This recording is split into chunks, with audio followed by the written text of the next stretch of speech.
पिछले वीडियो में हमने आंग्ल मैसूर संबंधों की बात की थी, जिसमें मैंने द्वितीय आंग्ल मैसूर युद्ध का वर्णन किया था। उसी कड़ी को आगे बढ़ाते हुए हम आज तृतीय आंग्ल मैसूर युद्ध की बात करते हैं।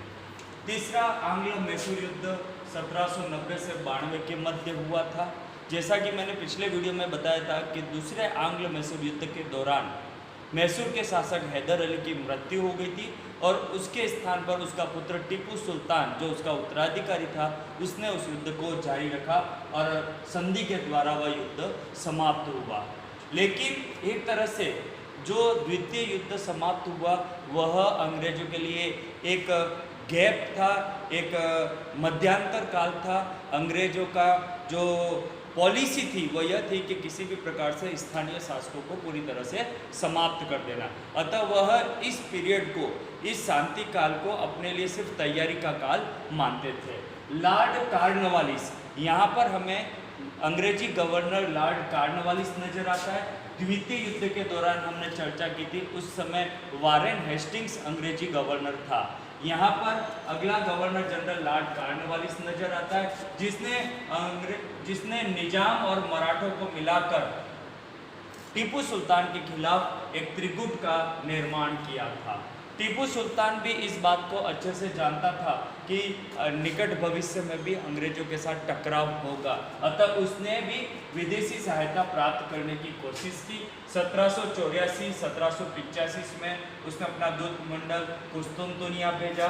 1787 में एक दूत मंडल उसने फ्रांस भेजा, इस आशा के साथ कि उसे यहाँ पर अंग्रेजों के खिलाफ उनकी सहायता प्राप्त होगी। 1790 में जो तृतीय आंग्ल मैसूर युद्ध प्रारंभ हुआ, इसका तात्कालिक कारण जो था वह कारण था टीपू सुल्तान का त्रावणकोर के राजा के साथ झगड़ा। त्रावणकोर के राजा ने कोचीन रियासत में स्थित दो टापू, जिनका नाम था झेकोटे और क्रगानूर, ये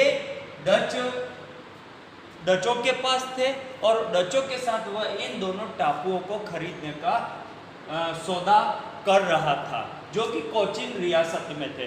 टीपू सुल्तान का मानना था कि कोचीन रियासत उसके अधीन है, अतः त्रावणकोर का राजा जो ये हरकत कर रहा है टापू खरीदने की, ये एक तरह से उसके राज्य की सीमा में अतिक्रमण है। अतः उसने इसी मुद्दे को लेकर 1790 में त्रावणकोर पर हमला कर दिया।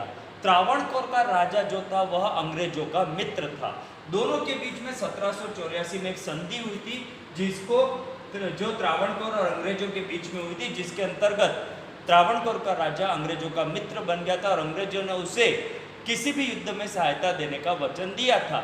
और इधर वैसे भी अंग्रेजों और टीपू के बीच में टकराव बढ़ रहा था और कॉर्नवालिस जो है वह मौके की तलाश में था और वो मौका उसे यहाँ पर मिल गया। अतः त्रावणकोर के प्रश्न को लेकर कॉर्नवालिस ने टीपू सुल्तान पर आक्रमण कर दिया और आक्रमण करते करते उसने बंगलोर पर चढ़ाई कर दी और मार्च 1791 में उसने बंगलोर को जीत लिया और आगे बढ़कर उसने रंगपट्टनम तक पहुंच गया, लेकिन उसे उस समय नहीं जीत पाया। बाद में निजाम और मराठों की सहायता से उसने रंगपट्टनम की भी विजय हासिल कर दी। इधर टीपू सुल्तान जो है वह पराजित हुआ और अंततः मार्च 1792 में उसे अंग्रेजों के साथ श्री रंगपट्टनम की संधि करनी पड़ी और इस संधि के साथ तृतीय आंग्ल मैसूर युद्ध समाप्त हुआ और यह एक तरह से इस युद्ध में टीपू की पराजय हुई।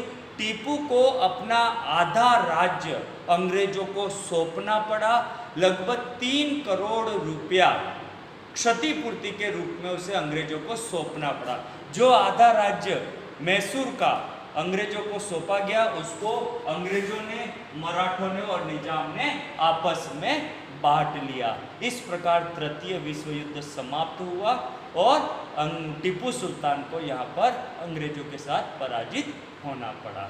अगले वीडियो में हम चौथे आंग्ल मैसूर युद्ध पर चर्चा करेंगे, जो अंतिम युद्ध था, और हम उस परिणति पर पहुंचेंगे जहां हमें पता चलेगा कि किस प्रकार अंग्रेजों ने मैसूर को पूरी तरह से समाप्त कर दिया। धन्यवाद।